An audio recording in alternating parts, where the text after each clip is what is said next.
Welcome to the Grow Your Law Firm podcast, brought to you by PILMMA. This podcast helps lead lawyers to more growth, profit, and freedom. Here is your legal marketing expert and host, Ken Hardison.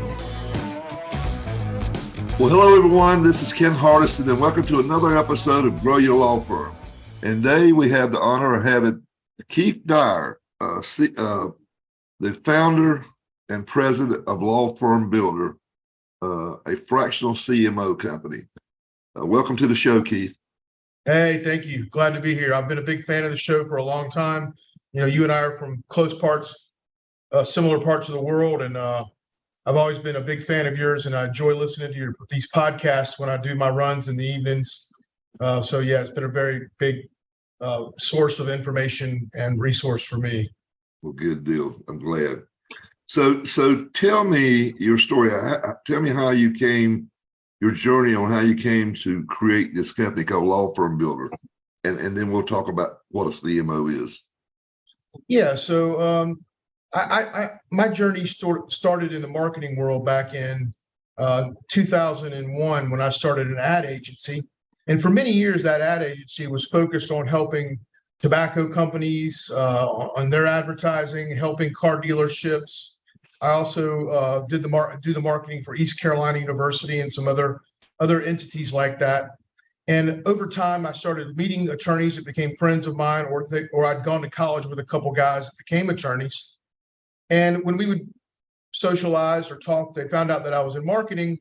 And so three guys in particular, back in 2008, I developed a deeper relationship with them as friends. And they said, hey, we don't really trust anybody doing our marketing. We don't really know where to go with it.